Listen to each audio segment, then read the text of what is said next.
다 한번 따라합니다. 꺼트리지 말아야 할 불. 꺼트리지 말아야 할 불. 꺼트리지 말아야 할 불. 꺼트리지 말아야 할 불. 이란 제목으로 은혜를 나누겠습니다. 한 신실한 또 신앙이 좋은 엄마가 자신의 사랑하는 5학년 된 딸이 사춘기가 되잖아요. 5학년 정도 되면은. 그러니까 어떻게 하면 이 하나님의 말씀을 한번 읽히면 좋을까?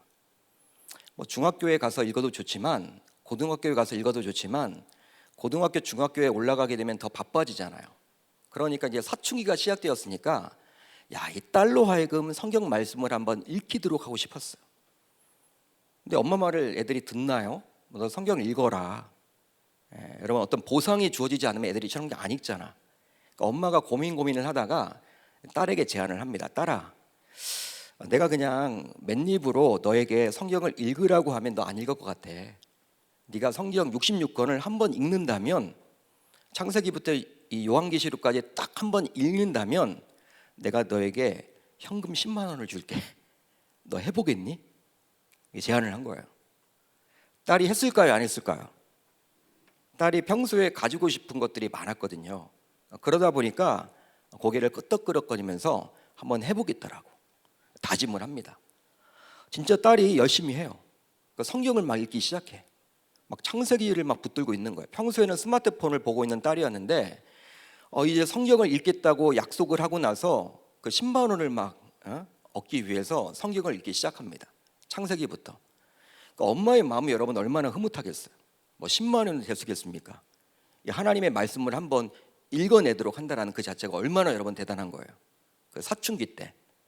여러분, 엄마가 너무 기쁜 거예요. 빨리 10만 원 준비해야 되겠다.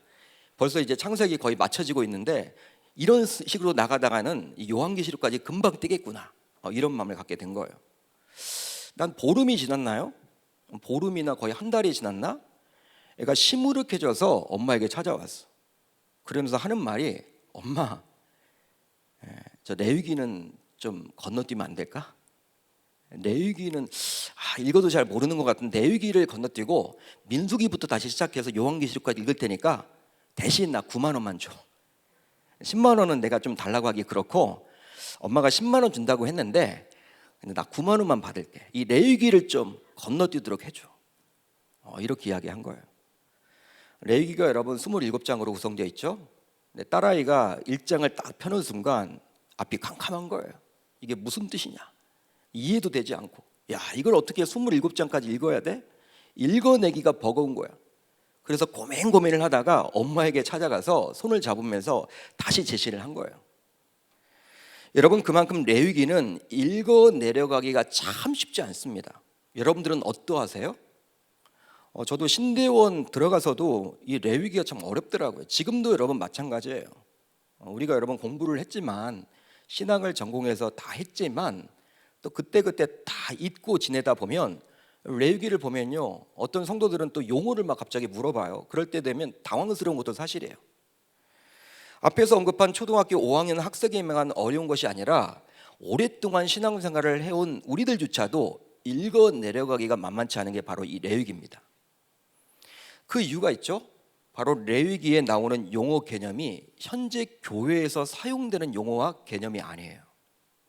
뭐 번죄, 소죄, 속건죄, 번제단, 여러분 이런 용어 교회에서 사용 안 해요, 여러분.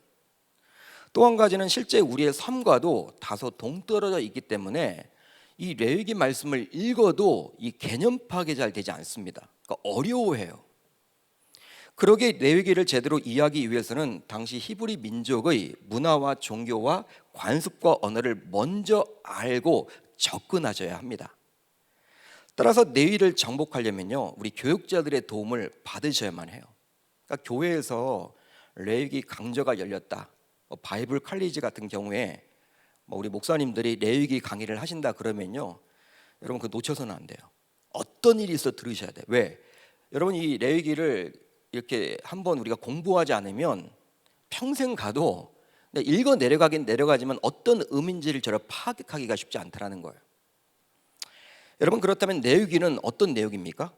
한마디로 누군가가 와서 여러분들에게 성경 66권 가운데 너 교회 다니지? 레위기에 대해서 한번 설명을 해봐. 어떤 내용이야? 하나님의 말씀이란 것은 알겠는데 하나님께서 지금 무엇을 말씀하고 있는 거야? 이렇게 여러분들에게 묻는다면 여러분들이 교회 다니는 신자로서 여러분 어떻게 대답을 하실래요? 내 귀는 무엇이다? 한번 여러분 정의를 한번 내려보세요. 제가 알려드릴게요. 한마디로 레위기는 하나님께서 시내산에서 주신 예배 제도를 설명해 주고 있어요. 출애굽을 했습니다. 그리고 모세가 시내산에 올라갔어요. 이제 하나님께서 두 돌판에 십계명을 주셨고 그것만 주신 것이 아니라 어떻게 하나님의 백성으로 살아가야 할지, 어떻게 하나님의 백성으로 살아내야 할지에 대해서 여러 가지 법률적인 것들을 많이 주셨어요.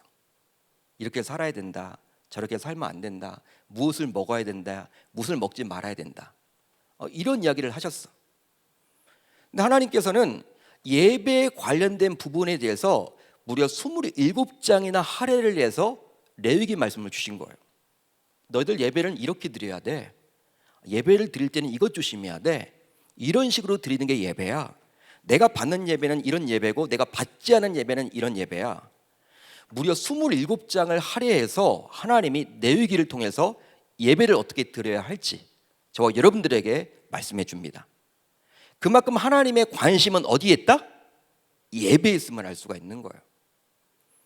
그러다 보니 하나님께서는 5가지 제사법을 소개함으로 각 제사가 어떤 역할과 기능을 하는지 자신의 백성들에게 잘 알려줘요. 5가지 제사가 무엇이 있습니까? 번제가 있고 소제가 있고 화목제가 있고 속죄제가 있고 속건제가 있죠. 또 4가지 제사 드리는 방법에 대해서도 이야기를 하고 있어요. 바로 무엇입니까? 화제, 거제, 요제, 전제. 이런 여러분 이야기가 나와요. 그렇습니다. 하나님께서는 자신의 백성들이 예배 드리는 것을 아주 중시 여겼기에 이 예배 드리는 것에 대해서 아주 구체적으로 이야기를 해주고 있다는 거예요. 이 레위기 말씀을 통해서. 그러니까 레위기 1장부터 27장까지가 모두 예배에 관련된 말씀이에요. 이제 오늘 우리가 살펴볼 말씀은 바로 번제에 대한 규례입니다. 번제에 대한 규례. 이 5가지 제사법 가운데 번제. 그런데 여러분들 가운데 레위기 말씀을 한 번이라도 읽어보신 분들은요 이미 아실 거예요. 분명히 레위기를 딱 펴보게 되면요 1장에 어떤 내용이 나와 있어요? 번제에 대한 이야기가 나와 있습니다. 번제 한 장을 할애해서 이미 번제는 어떻게 드려야 된다, 무엇이 번제다라고 분명히 이야기를 하고 있어요. 그런데 오늘 우리가 살펴본 말씀은 6장이죠. 왜 6장에 또 이 번제가 나올까요? 이거 어떻게 설명을 해야 될까요? 바로 1장에 나온 번제는 제사를 드리는 사람의 관점에서 기록되었다면 오늘 본문 6장에 나오는 이 번제는 제사장의 관점에서 기록되었다고 보시면 됩니다. 당시 하나님 앞에 제사를 드릴 때 제사 드리는 사람이 있고 또 제사장이 있었죠. 직접 자신이 하나님 앞에 나아갈 수가 없었어요. 제사장을 통해서만 하나님 앞에 나아갈 수가 있었어. 당시에는. 6장은 여러분 누구에 관련된 말씀? 이 번제를 드릴 때 제사장에 관련된 말씀임을 알 수가 있는 거예요. 번제는 태워드리는 제사를 말합니다. 태워드린다. 근데 히브리어로 어떤 단어를 사용하냐면요 올라라는 단어를 써요. 올라. 근데 여러분 신기하게도 이 올라라는 단어의 뜻은 무엇이냐면 올라간다 이런 뜻이에요. 너무 쉽죠 여러분? 신기하지 않습니까? 히브리어 단어가 올라라는 단어를 쓰는데 그 뜻이 바로 올라간다. 그러니까 여러분들이 이거 한 가지는 아셔도 좋을 것 같아요. 금방 여러분 딱 이해가 되죠. 올라라는 단어가 무엇이다? 올라간다. 따라서 번제는 제물인 짐승을 태워 그 향기를 하나님 앞에 올려 바치는 제사였던 거예요. 하나님이 영적인 존재인데 영으로 계시는 분인데 뭐 고기를 먹으려고 번제를 드리라고 하지 않았어요. 뭐 육식하기 때문에 하나님이 채식주의자가 아니라 육식을 좋아하시기 때문에 이 번제 그게 드려라 그게 아니라 이 고기를 태울 때 나오는 향기가 있죠? 연기 말고 향기. 그 향기를 하나님께서 흠명하신다는 거예요. 그게 바로 번제입니다. 그렇다면 2021년도를 살고 있는 지금 우리 신자들에게 있어서 이 번제는 과연 어떤 의미가 있는 것일까요? 여러분 레위기 말씀 이게 하나님의 정정 성경 말씀이잖아요. 정확무원 하나님의 말씀이기 때문에 이 레위기 말씀을 우리가 놓쳐서는 아니 되는데, 여러분 읽으셔야 되고 뜻을 알아야 되는데, 그렇다면 이 번제가 과연 2021년도를 살고 있는 지금 우리와 무슨 관련이 있다는 거예요? 무슨 연관이 있습니까? 어떤 의미가 있는 것입니까? 바로 성부 하나님 앞에 성자 예수님께서 어떻게 자신을 바쳤는지 이 제사를 통해서 우리는 알 수 있는 거예요. 이 제사를 통해서 우리는 하나님께 온전히 순종했던 그리스도를 볼 수 있습니다. 그러기에 우리도 하나님 앞에 예배를 드리면서 그리스도처럼 온전히 순종하겠노라고 하나님 앞에서 다시금 다짐할 수 있게 되는 것이죠. 실제로 하나님께서는요, 이 번제 제도를 이야기하시기 전에 이미 아브라함에게 그 아브라함을 시험하시면서 다음과 같이 이야기를 하셨어요. 여호와께서 이르시되 내 아들 내 사랑하는 독자 이삭을 데리고 모리아 땅으로 가서 내가 내게 일러준 한 산 거기서 그를 무엇으로 드리라? 번제로 드리라. 레위기에 나오기 이전에 하나님은 아브라함에게 말씀을 하셨어. 100세에 낳은 아들 이삭을 번제로 드리라고 하나님께서는 아브라함에게 요구를 하셨습니다. 결과적으로 그리스도를 예표하는 이삭은 아버지 아브라함의 말씀에 철저히 순종하여 번제물이 되죠. 진짜 죽으려고 했어요. 아버지의 말씀에 순종해서. 당시 이삭은요, 아기가 아니었습니다. 4살, 5살 정도 되는 아기가 아니었어요. 이 성경을 우리가 여러분 좀 보게 되면 약 16세 정도 되는 청소년이었습니다. 지금의 중3 정도 되는 아이.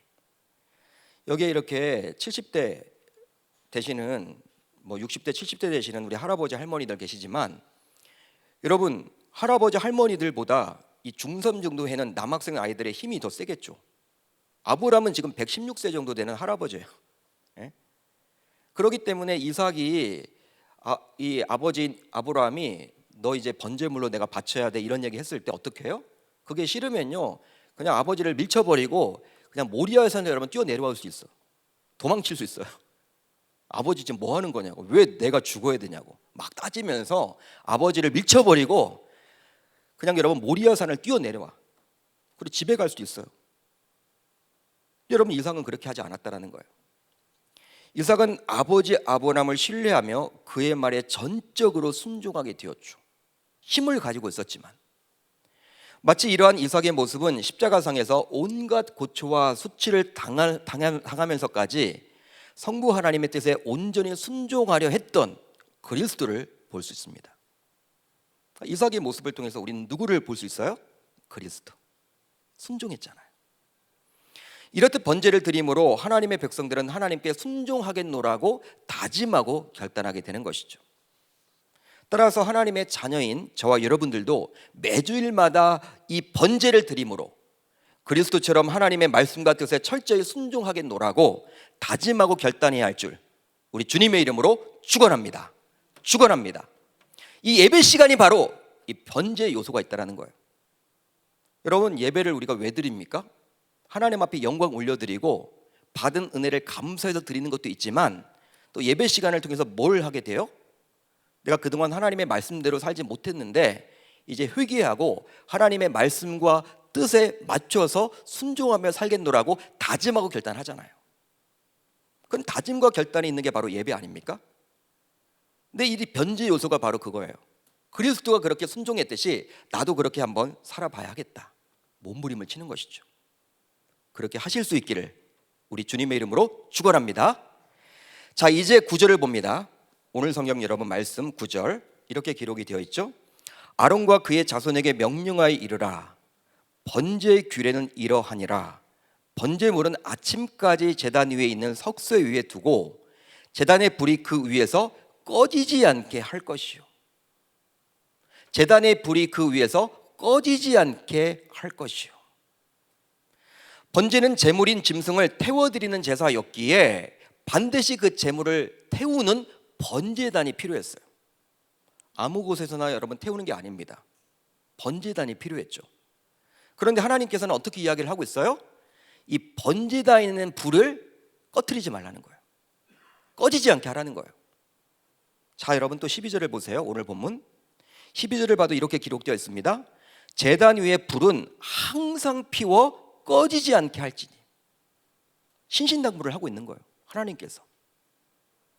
또 번제에 대한 규례의 마지막 절인 오늘 본문 13절을 봐도 또 하나님께서 이렇게 말씀하십니다. 불은 끊임이 없이 제단 위에 피워 꺼지지 않게 할지니라. 야, 짧은 6절인데 무려 3절씩이나 할애를 내서 동일한 이야기를 하고 있죠. 번제단의 불을 꺼뜨리지 말라 강조하고 있는 거예요. 중요하기 때문에. 지금 하나님이 이것을 지금 강조하고자 하는 거예요. 지금 제사장에게 지금 이것을 지금 이야기하고 있는 거예요. 그렇다면 왜 번제단의 불은 꺼뜨려서는 아니 될까요? 여러분, 그 이유가 무엇입니까? 우리 이성적인 사고로 보아하면 번제를 드릴 때마다 불을 다시 켜서 붙여서 번제를 드리는 게 더욱더 효율적인 거 아닌가요? 경제적인 거 아닌가요? 상식 아닌가요? 그것이 여러분 더 편하지 않을까요? 여러분, 뭐 이렇게 포스코도 아니고 매일 여러분 이렇게 불을 왜 계속 여러분 거기에 불씨를 둬야 돼요? 포항제철도 아니고 이 번제단이 왜 여러분 불 그때 번제 드릴 때마다 불을 새로 여러분 펴서 이렇게 여러분 붙여서 해도 되잖아요. 굳이 여러분 이렇게 비상식적으로, 비합리적으로, 비효율적으로, 비경제적으로 지금 이렇게 하라고 했을까? 실제로 여러분 불이 꺼지지 않으면요, 꺼지지 않게 하려면 제사장들이 얼마나 힘들겠습니까? 오늘 말씀은 제사장들에게 주신 말씀인데, 그렇죠? 어디 가지도 못할 거예요, 제사장은. 더욱이 번제단의 위치는 당시에 성막의 실내가 아니라 야외였습니다. 성막 있죠, 여러분? 성막에 실내가 있고 야외 부분이 있는데 울타리가 있고요. 여러분이 성막의 실내 부분은 성소와 지성소예요. 그렇죠? 근데 이 번제단은요, 야외에 있었습니다. 야외에 있었어요. 당시 이스라엘 백성들은 광야 생활을 해야만 했는데 이 광야는 일교차가 아주 컸어요. 지금도 이 팔레스타인 지방에 가보게 되면요, 한낮의 기온과 또 새벽의 기온이 다릅니다. 일교차가 커요. 지금 우리나라도 지금 봄철 일교차가 크죠. 감기 환자가 여러분 많이 늘어나고 있어요. 그러다 보니 새벽에는요, 온 지면에 이슬이 맺히게 돼 있어. 자연스럽게 이슬이 맺힌단 말이에요. 그러기에 이슬이 언제 맺힐지 모르기에 당시 제사장은 항상 비상대기 하며 이슬을 온몸으로 막아내야만 했습니다. 밖에서 여러분 노숙을 해야만 했어, 제사장이. 왜? 불씨를 꺼뜨리지 않기 위해서. 불씨를 꺼뜨리면 안 되잖아. 여러분, 이슬이 되면 불 다 꺼질 거 아니에요. 이 번제단이 야외에 있는데 온몸으로 막는 거예요, 제사장들이. 당시 그랬습니다. 여러분, 또 광야에는 심심치 않게 폭우가 내리기도 했다 그래요. 심심치 않게 폭우가 내려요, 광야는. 광야가 그래요, 여러분. 지금처럼 일기예보가 발달하지 않았습니다. 지금은 일기예보가 있기 때문에 우리가 시간별로도 여러분 비 온다, 비 안 온다 다 알잖아요. 아침에 여러분 출근할 때 오늘 우산 들고 가야 된다, 필요 없다, 이런 거 다 알잖아요. 근데 당신은 여러분 일기예보 없습니다. 비가 오면요, 비가 그칠 때까지 제사장이 우산도 없기 때문에 온몸으로 막아야 돼. 그 불이 꺼트리지 않도록. 바람 불면 또 여러분 자기가 온몸으로 다 막아야 돼. 폭우가 내려도. 맨날 며칠 여러분 비가 내려도 그 여러분 제사장이 그걸 여러분 다 막아내야 했던 거예요. 어디 가지도 못하고 그냥 거기서 여러분 지내야만 했던 거예요. 그러니까 불침번을 세워가지고 여러분 순번을 돌려서 제사장들이 여러분 그 일을 했던 거예요. 그 불씨를 꺼트리지 않기 위해서. 더욱이 광야에는요, 예고 없이 모래폭풍이 불기도 했다고 그래요. 모래폭풍. 혹시 여러분들 모래폭풍 이렇게 딱 부는 것들을 본 적이 있으세요? 우리나라는 거의 없죠. 황사 여러분 있죠, 황사 확 부는 거 비슷한 거예요. 근데 광야는 여러분 모래폭풍이 자주 옵니다. 내셔널 지오그래픽이나 뭐 디스커버리 이런 다큐멘터리를 보게 되면요, 중동 지방에 모래폭풍이 확 불게 되면요, 다 끝나는 거야. 여러분, 불이 이 물에도 약하지만 모래도 약해요. 우리가 여러분 모닥불 이렇게 피워놓고 이 해변가에서 여러분 막 기타 치면서 막 MT 가죠. 찬양도 부르고. 여러분 이제 끝나고 나서 이 모래 여러분 이 불을 모닥불을 여러분 끌 때 뭘로 끕니까? 물로 안 꺼요. 그냥 모래를 여러분 이렇게 딱 던져가지고 끄지. 그러니까 여러분 불은요, 이 모래는 쥐약이야, 쥐약. 근데 모래 폭풍이 불어도 눈에 여러분 다 들어가도 모래 아래에 다 들어가서 여러분 눈 뜨지도 못하면서도 이 제사장들은요 온몸으로 그걸 막아냈다니까요. 왜? 하나님께서 어떻게 이야기했어요? 바로 번제단의 불이 꺼지지 않게 하라, 이 말씀을 하셨기 때문에 어떤 상황 속에서도 제사장들은요, 이 말씀을 지키고자 몸부림을 쳤죠. 그렇다면 이 번제단의 불이 과연 무엇이길래 하나님께서는 이토록 이 불이 꺼지지 않게 하라고 말씀하셨던 것일까요? 이 불이 과연 뭐길래? 바로 이 불은 인간이 아니라 하나님에게서 직접 나온 불이기 때문입니다. 인간이 여러분 불을 지핀 게 아니라 하나님으로부터 직접 나온 불이에요. 이 불은 뭐랄까요? 이 번제단의 불은 하나님께서 직접 주셨습니다. 그 내용이 어디에 나옵니까? 레위기 9장 24절. 레위기 9장 24절에 나와요. 제가 읽어드립니다. 불이 여호와 앞에서 나와 제단 위에 번제물과 기름을 사른지라. 온 백성이 이를 보고 깜짝 놀라서 소리 지르며 엎드렸더라. 여러분, 불이 누구에게서 나왔어요? 여호와 하나님에게서. 여러분, 이제 잘 들으십시오. 레위기 여러분 1장부터 7장까지를 보게 되면 하나님께서는 번제를 포함하여 5대 제사법에 대해서 아주 자세하게 이야기를 합니다. 1장부터 7장. 그리고 나서 이제 8장을 보게 되면, 레위기 8장을 보게 되면 하나님께서는 아론과 그의 아들들의 제사장 위임식을 거행하도록 허락해요. 하나님이 직접 위임식을 해줘요. 여러분, 담임 목사 이제 위임을 받게 되면 위임식을 하게 되죠. 여기서 위임한 거예요. 당시 제사장들도요, 여러분 제사장은 하나님이 세웠잖아요. 하나님이 지금 위임식을 해줘. 8장을 보게 되면 아론과 그의 아들들을 대상으로.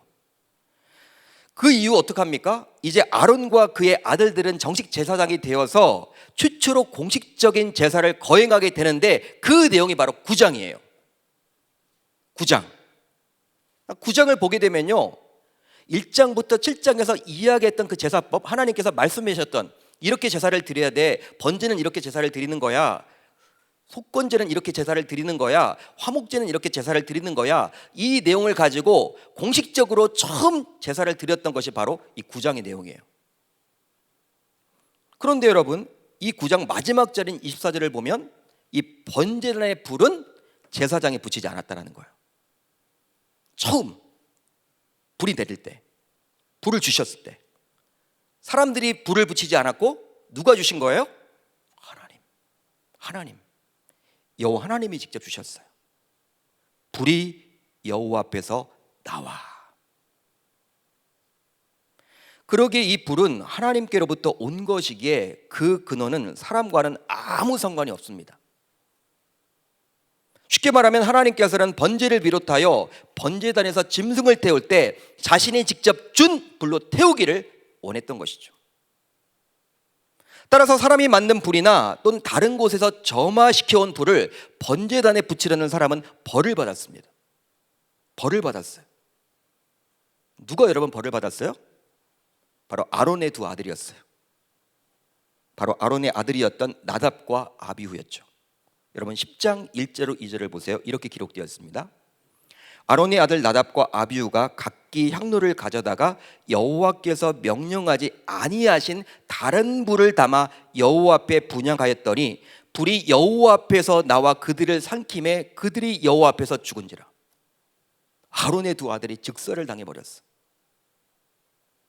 그렇습니다. 아론의 아들이었던 나답과 아비후는 하나님께서 명령하지도 않았던 그 다른 불을 가지고 분향하려다가 끔찍한 재앙을 만나게 된 거예요. 죽게 되었습니다. 그 자리에서, 그 현장에서 즉사를 당했어요. 바로 그들은 대놓고 하나님의 말씀을 무시하려다가 재앙을 당하게 된 것이죠. 그렇다면 왜 아론의 두 아들은 그리 행동했을까요? 그들이 과연 하나님의 말씀을 몰랐기 때문에 그리했을까요? 그렇지는 않아요. 잘 알았습니다. 너무나도 잘 알았습니다. 근데 왜 그리했을까요?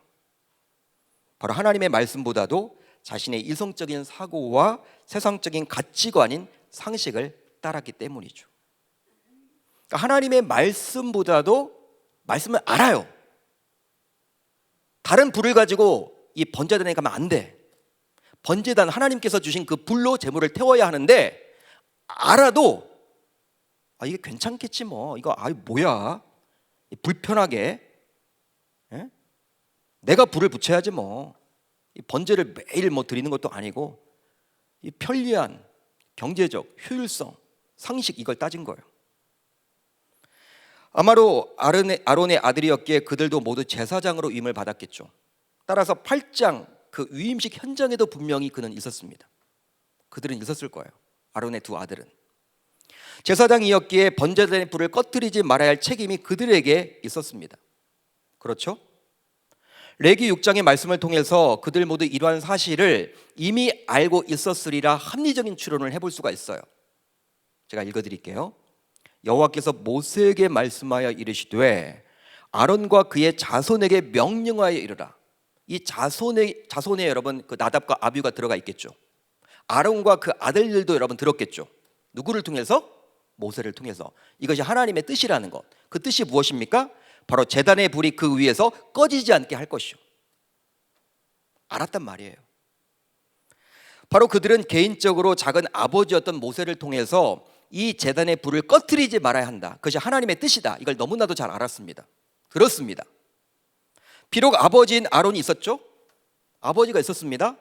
그럼에도 불구하고 이미 아론은 나이가 높았기 때문에 실제로 아들인 자신들이 그들이 새벽 이슬과 폭우와 모래 폭풍 속에서도 번제단의 불을 꺼뜨릴 책임이 있었던 거예요. 여러분 아버지를 시킬 수는 없잖아. 자기도 제사장인데 젊은 자신들이 그걸 해야 된단 말이야. 모래 폭풍 속에서도 폭우 속에서도 또 아침 이슬 속에서도 자기가 그 불이 꺼뜨리지 않도록 아버지를 시킬 수 없기 때문에 자신들이 그걸 막아내야 돼. 이거 하기 싫은 거예요. 그러나 그들이 생각하기에도 이런 하나님의 명령은 너무나도 가혹하고 불합리하여 상식에도 맞지 않고 비효율적이라 여기게 된 것이죠. 야, 왜 꼭 이렇게 해야 돼? 야, 하나님 너무하신다. 하나님 이 정도는 괜찮겠지. 이 하나님 잘 몰라서 그런 거 아니야? 어떻게 이렇게 비합리적으로 이야기를 해? 하나님께서 상식이 통하는 자들이 되어야 되는데 이거 너무 비효율적 아니야? 경제적인 것도 아닌 것 같아. 그 나무를 계속 태워야 되고 불이 꺼지지 않도록 하기 위해서 우리들 어디 휴가도 못 가고 잠도 제대로 못 자고 이거 뭐야 밖에서 노숙해야 되고 이거 아닌 것 같아. 이 정도는 괜찮겠지 해서 다른 곳에서 불을 가져온 거예요. 근데 그 이면에는 뭐예요? 계속 그렇게 하고 싶은 거예요. 하나님의 말씀을 어기고 싶은 거예요. 하나님의 말씀보다도 자신의 상식과 자신의 생각이 우선하고 싶은 거예요. 그러다 결국 그들은 어떻게 되었습니까? 끔찍한 재앙이 임하게 된 것이죠. 그래서 결국 죽게 되었어요. 성경을 보게 되면요, 선지자는 세습직일까요? 세습직이 아닐까요? 선지자는 세습직이 아니죠. 하나님이 필요에 따라서 선지자를 세우셨습니다. 그때마다. 사사도 세습직이 아니죠. 사사도 여러분 세습직이 아닙니다. 그렇다면 왕은 어떻습니까? 왕은 어떨까요? 처음에 왕을 여러분 하나님이 세우실 때 세습직으로 세우지 않았어요. 필요할 때마다 세워서 사울을 세웠고 다윗을 세운 거야. 그때마다. 그러나 나중에 이제 다윗과 언약을 맺고 난 다음에 다윗의 집안에서 왕이 나오도록 했죠. 그러나 본래부터 이 제사장직은 하나님께서 세습을 허락해 주셨습니다. 그만큼 중요하기 때문에 유일하게 허락을 했어요. 세습을 그 집안에서 잘 하라고. 따라서 아론은 초대 대제사장이었기에 그의 장남이었던 나답은 아론의 뒤를 이어서 대제사장이어야만 했죠. 대제사장이 될 1순위였어요. 대제사장 하면요, 백성들이 죄를 하나님 앞에 가서 고할 수 있는, 대속죄일 날 지성소에 들어갈 수 있는 자잖아요. 대단한 사람이죠. 그렇지만 나답은 하나님의 명령을 어겼기에 죽게 되었습니다. 안타깝게도. 참 이런 말씀을 보고 있노라면 어떻습니까? 막 두려움이 밀려오죠. 하나님은 철저하게 계산을 하시는구나. 지금도 우리들 심판하실 수도 있겠구나. 우리가 정신 차리지 못하면 징계를 내리시는 분이겠구나. 막 두려움이 있어요. 그렇다면 이 끔찍한 사건을 통해서 저와 여러분들은 무엇을 생각해 볼 수 있을까요? 뭘 생각해야만 할까요? 바로 교회에서의 어떤 결정과 판단의 기준은 합리성도 아니고 효율성도 아니고 상식도 아니며 오로지 하나님의 말씀이어야만 합니다. 동의가 되시면 아멘. 동의하시면 아멘. 교회에서의 어떤 결정과 판단의 기준은 합리성도 아니고 효율성도 아니고 상식도 아니며 오로지 하나님의 말씀이어야 한다는 거예요. 교회는 어떨 때는 비상식적인 게 여러분 통용돼요. 코로나 상황이니까 예배 드리지 말라. 여러분 그걸 원하잖아요. 세상에서는.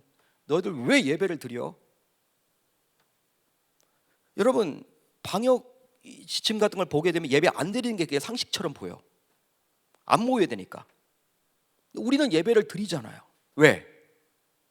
우리가 여러분 비상식적으로 나가는 거잖아요. 하나님이 원하시니까. 말씀이니까. 합리성, 경제적인 효율성, 교회는 이야기하는 곳이 아니에요.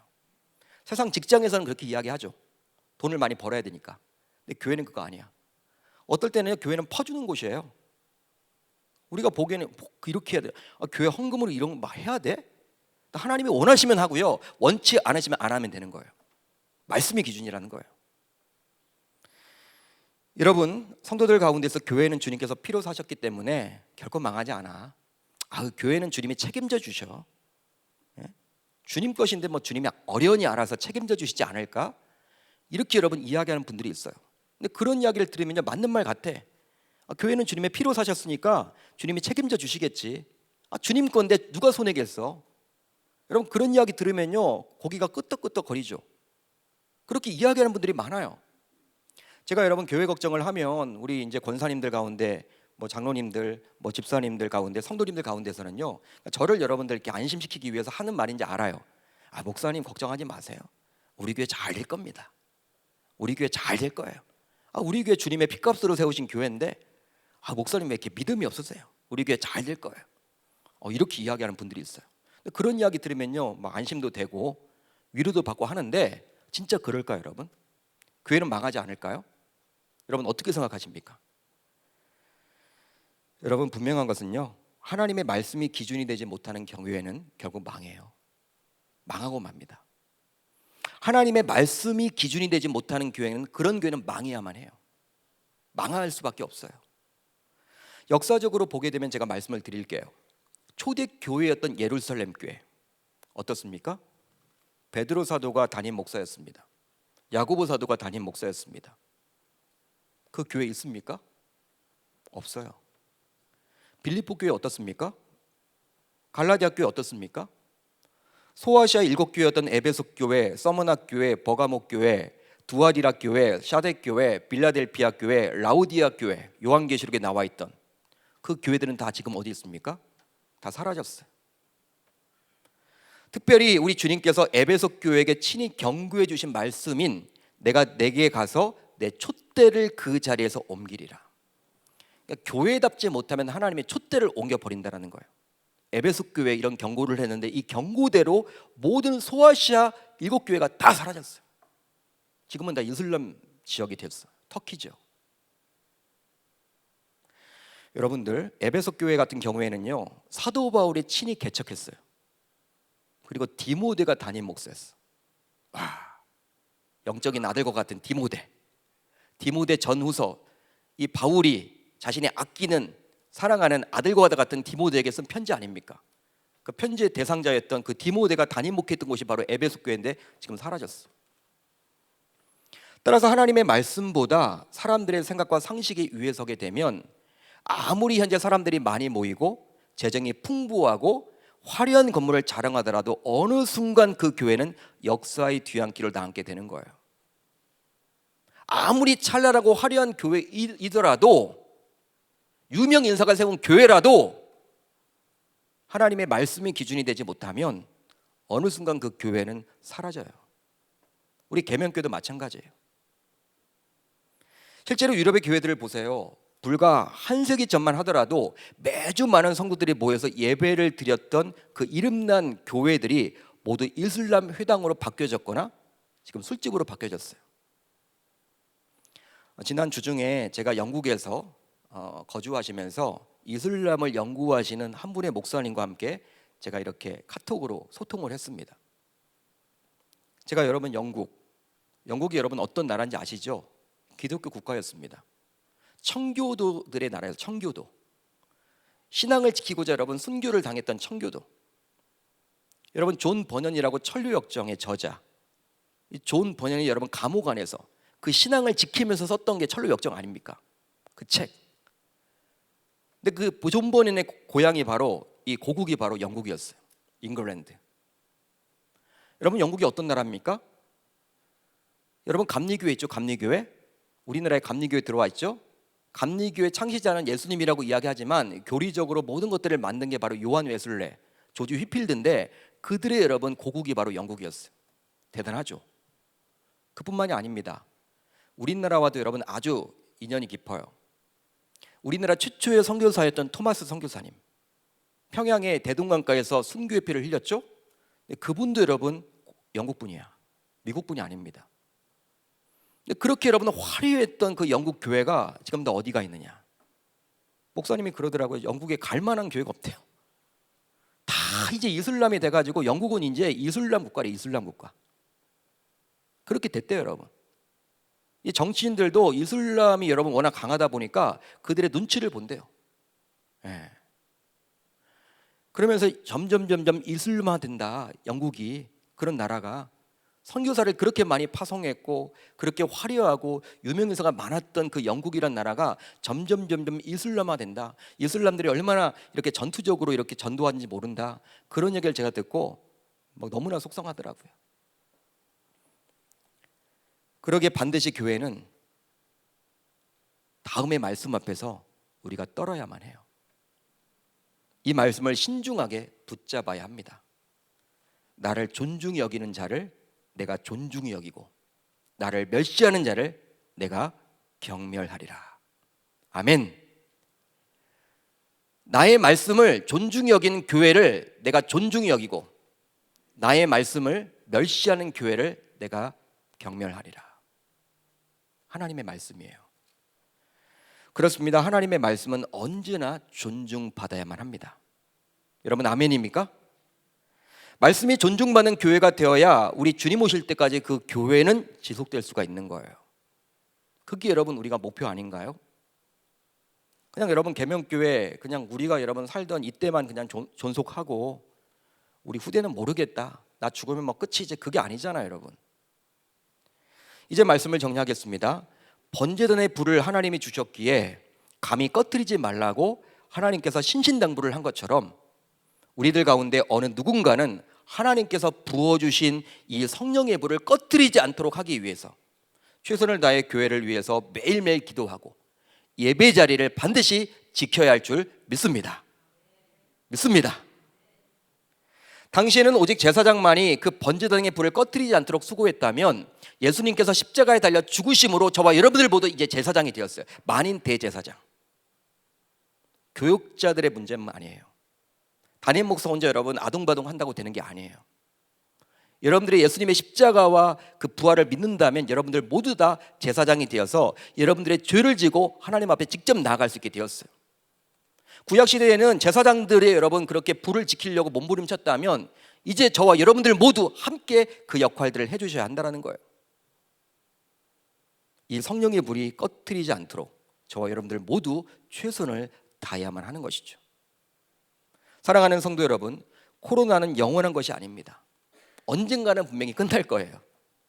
그때 가서 끝나면 그때 가서 해야 되겠다. 그때 가면 늦어요. 그때 가면 늦습니다. 지금 하셔야 돼. 지금 하셔야 돼. 지금 준비해야 돼요. 따라서 저는 여러분들 모두 자신의 처한 환경, 감정 등을 이유로 하나님께서 여러분들에게 맡겨주신 그 성령의 불을 꺼뜨리지 않기를 바랍니다. 아멘입니까? 여러분, 나 하나쯤이야 하는 생각을 버렸으면 좋겠어요. 뭐 우리 교회는 이렇게 사람들이 많은데 누군가는 기도하고 누군가는 예배 자리 지키겠지 뭐. 그게 아니에요. 나 하나쯤이야. 이건 여러분들 하나님이 주신 마음이 아니에요. 바로 49년 전에 이 교회를 세울 때 하나님께서 친히 붙여주셨던 그 성령의 불을 꺼뜨리지 않도록 하기 위해서 여러분들을 우리 공동체에 보내주셨기 때문에 나 하나쯤이야 해서는 아니 된다는 거예요. 내가 필요한 거예요. 따라서 우리들 모두 최소한 이 성령의 불을 꺼뜨리지 않도록 예배의 불, 기도의 불, 말씀의 불이 꺼지지 않도록 최선을 다하는 계명의 모든 권속들이 다 되실 수 있기를 우리 주님의 이름으로 축원합니다. 축원합니다. 성령의 불, 우리가 여러분 꺼트려서는 아니 돼요. 이 교회가 여러분 세워질 때 하나님께서 불을 주셨어. 여러분 우리 교회, 이 교회에 여러분 왜 속해 있습니까? 그 성령의 불을 꺼트리지 않도록 하기 위해서 하나님이 저와 여러분들을 이곳에 모아주신 거예요. 따라서 계명의 권속들이라면 교회를 위해서 기도하셔야 되고, 그 기도에 여러분 자리를 지키셔야 하고, 말씀의 자리를 지키셔야 하고, 찬양의 자리를 지키셔야 하고, 예배의 자리를 지켜야만 한다는 거예요. 아무리 모래폭풍이 몰아닥치고, 아무리 코로나 폭풍이 몰아닥치고, 아무리 폭우가 여러분 쏟아진다 하더라도 그 제사장이 온몸을 통해서 다 막아냈듯이 제사장인 여러분들이 저와 함께 그 일들을 감당해 주셔야 한다는 거예요. 하나님이 그것을 지금 기대하시고 원하신다는 사실, 저와 여러분들 이 레위기 말씀을 통해서 나에게 주신 그 사명을 다시금 회복하고 내가 더욱더 교회를 위해서 기도하겠다라고, 예배 자리를 지키겠노라고 다짐하고 결단하고 돌아갈 수 있기를 우리 주님의 이름으로 축원합니다. 축원합니다.